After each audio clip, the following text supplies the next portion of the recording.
La campagne agricole se présente sous un bon auspice dans la deuxième région administrative du Mali. Nous sommes à Massala, à une quarantaine de kilomètres de Bamako, dans la région de Koulikoro. Ici, Amadou Kolafane est un producteur de renommée qui cultive chaque année un champ de 6 hectares de céréales sèches. Il estime qu'il y a environ 5 ans qu'il n'a jamais vu une telle campagne agricole au Mali. Car, dit-il, tous les facteurs sont réunis cette année pour avoir une bonne campagne agricole.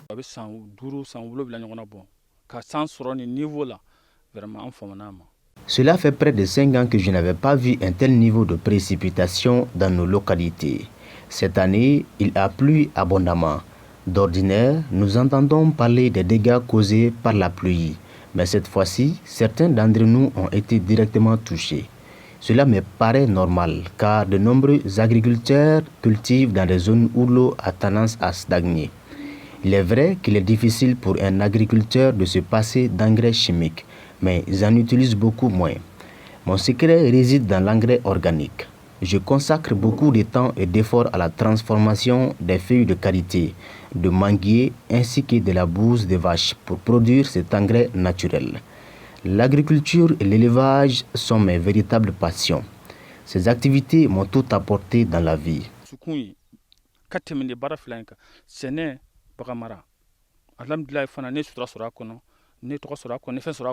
Au Mali, les données de la campagne agricole remontent des villages aux communes, des communes aux sous-secteurs, des sous-secteurs aux secteurs, des secteurs à la région. À ce niveau, ce sont les directions régionales qui centralisent les données qui sont ensuite remontées par voie hiérarchique à la Direction nationale de l'agriculture, qui fait la synthèse pour le Conseil supérieur de l'agriculture présidé par le président de la République. Selon les informations recueillies à la Direction régionale de l'agriculture de Koulikoro, la campagne agricole 2024 a démarré dans des conditions relativement moyennes sur toute l'étendue du territoire national. La campagne agricole 2024 a démarré dans des conditions relativement moyennes parce qu'au démarrage de cette campagne, il y a eu vraiment l'installation tardive des pluies et il y a eu aussi une situation précaire d'insécurité dans la région de Koulikoro, même si ce n'est pas dans l'ensemble, dans certains secteurs.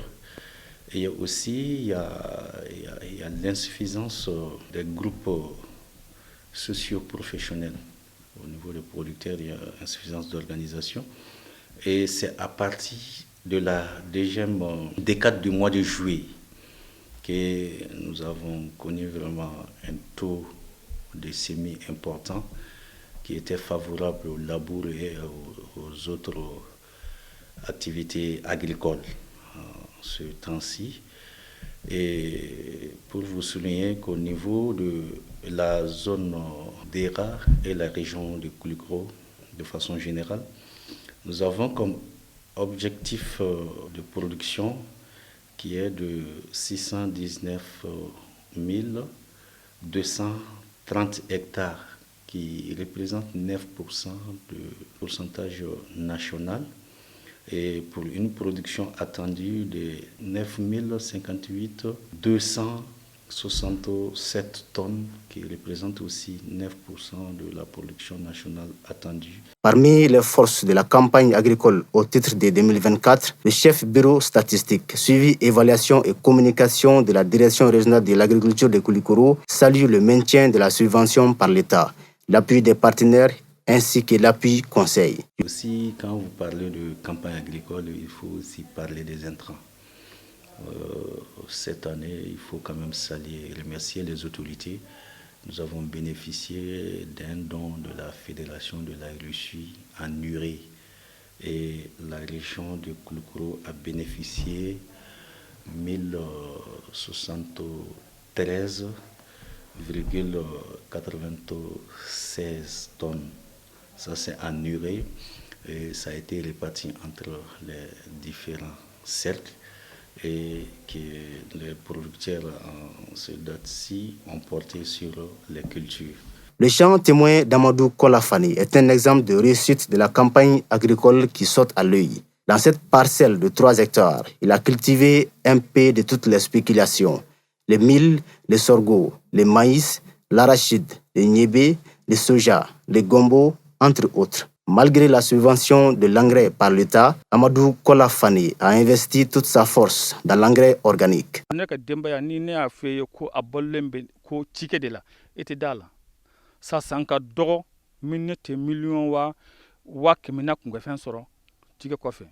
J'ai rapidement compris que les pays développés ont fait de l'agriculture un pilier essentiel.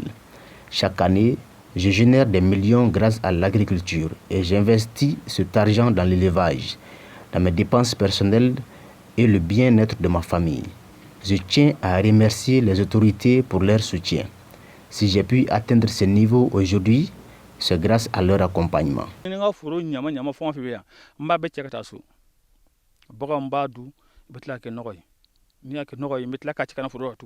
La campagne agricole en cours au Mali a été victime d'inondations grâce à l'abondance de la pluie qui a causé des dégâts sur la culture ainsi que les populations à tous les niveaux. Nous avons aussi enregistré des superficies perdues. Ces superficies perdues ont été surtout enregistrées au niveau des cultures sèches et ces spéculations. Mais avant d'arriver à ces inondations, je voudrais aussi évoquer à ce qui concerne les légumineuses qui sont entre autres l'Ignébé et l'arachide.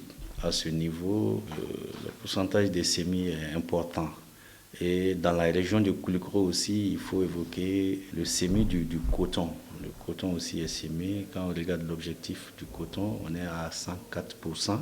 Et ce qui concerne aussi les cultures maraîchères, on a atteint un bon taux de réalisation. Et vraiment, la réalisation était satisfaisante. Et il faut signaler en début vraiment de toutes ces réalisations, vu l'abondance des pluies, les cas d'inondation ou perte de superficie qui ont été constatés sur l'ensemble de la région, donc qui se chiffre à 3138,28 hectares. En cette période de la saison des pluies, le niveau d'eau dans les fleuves est de 5,75 mètres contre 3,84 mètres l'année dernière. L'objectif de la production cette année dans la région de Koulikoro est de 749 584,95 hectares. Pour atteindre cet objectif, les acteurs de l'agriculture demandent toujours l'accompagnement de l'État dans le cadre de la sécurisation des producteurs et leur appui en équipement.